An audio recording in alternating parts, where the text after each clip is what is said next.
আসসালামু আলাইকুম ওয়া রাহমাতুল্লাহি ওয়া বারাকাতুহু।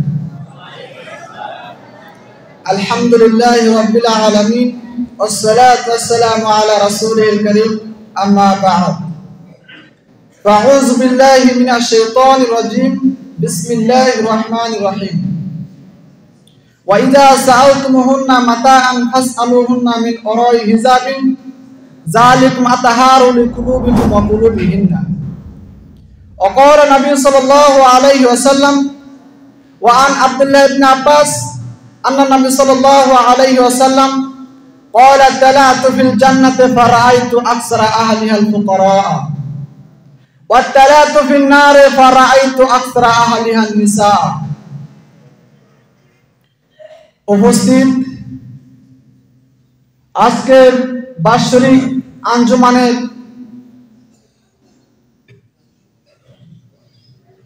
সভাপতি সাহেব ও বিচারক মণ্ডলী এবং শিক্ষকবৃন্দ সকল এবং আমার সম্মুখে বসে থাকা ইসলামের ভাই ও বন্ধুরা, আজকে আমার বলার আলোচ্য বিষয়টি হলো বিবাহের অনুষ্ঠানে নারী পুরুষের অবৈধ সংমিশ্রণ। সম্মানীয় শ্রদ্ধা মণ্ডলী, আজকের বিবাহের অনুষ্ঠান দেখলে বিবাহের অনুষ্ঠান মনে হয় না।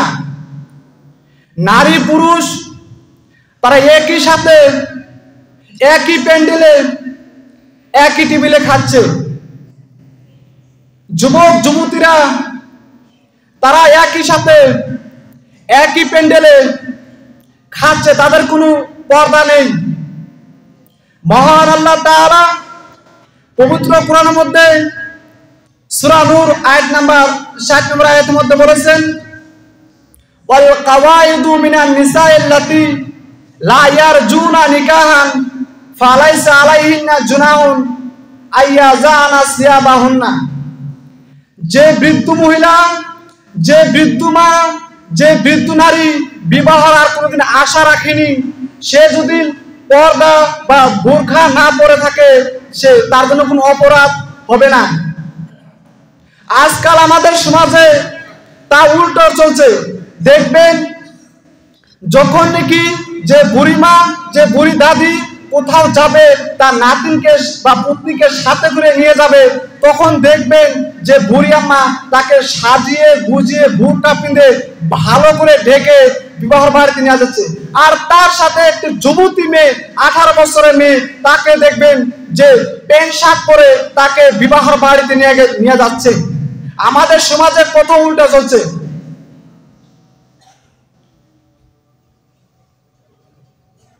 মহান আল্লাহ তাআলা পবিত্র কোরআনের মধ্যে সূরা আহজাব আয়াত নাম্বার 53 মধ্যে বলেছেন, যখন নাকি একটি পুরুষ একটির মহিলার কাছে যখন কিছু বস্তু, প্রয়োজনীয় বস্তু বা পাত্র কিছু চাইতে যাবে, তো কিভাবে চাবে, কিরকম ভাবে চাবে দেখেন আল্লাহ তাআলা পবিত্র কোরআনে বলেছেন, ওয়া ইযা সাআলতুমুহুন্না মাতাআন ফাসআলুহুন্না মিন ওরাই হিজাবিন যালিকুম আতহারু লিকুলুবিকুম ওয়া কুলুবিহিন্না। যখন নাকি একটি পুরুষ একটির মহিলার কাছে বিবাহের দিনে কোনো কিছু চাইতে যাবে, তো কিভাবে পর্দার আড়াল থেকে চাবে, মি ওরাই হিজাবিন, তো কিভাবে চাবে, সেটা কোনো পর্দা হোক বা সেটা কোনো কাপড় হোক বা দেওয়াল বা এরকম আড়াল হোক, পর্দার আড়াল থেকে চাবে, সরাসরি সামনে যা কখনো চাবে না। যালিকুম আতহারু লিকুলুবিকুম ওয়া কুলুবিহিন্না। নারী পুরুষ উভয় তাদের অন্তর্জনের একটা পবিত্রতা। একটি সহিহ মুসলিমের হাদিস নাম্বার 5236, ওয়ান আব্দুল্লাহ ইবনে আব্বাস আন্না রাসূলুল্লাহ সাল্লাল্লাহু আলাইহি ওয়াসাল্লাম قال اطلعت في الجنة فرأيت أكثر أهلها الفقراء واطلعت في النار فرأيت أكثر أهلها النساء।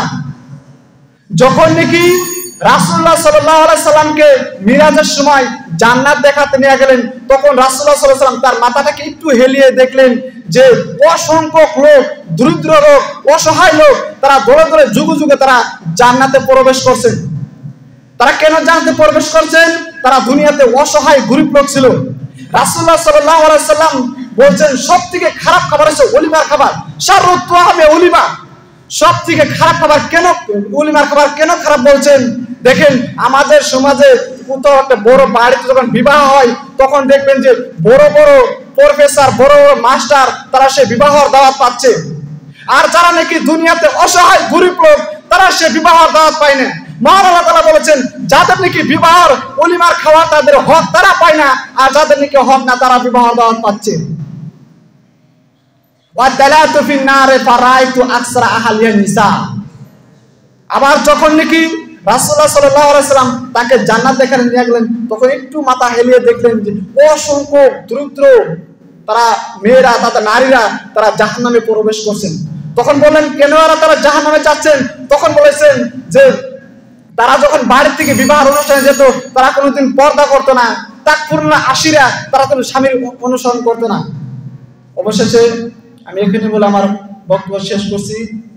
আমি আল্লাহ তাআলাকে দোয়া করছি যে বিবাহ অনুষ্ঠানে আমাদেরকে পর্দা করার এবং সংমিশ্রণের উপরে কামনা করি। ওমা তৌফিক ইল্লা বিল্লাহ।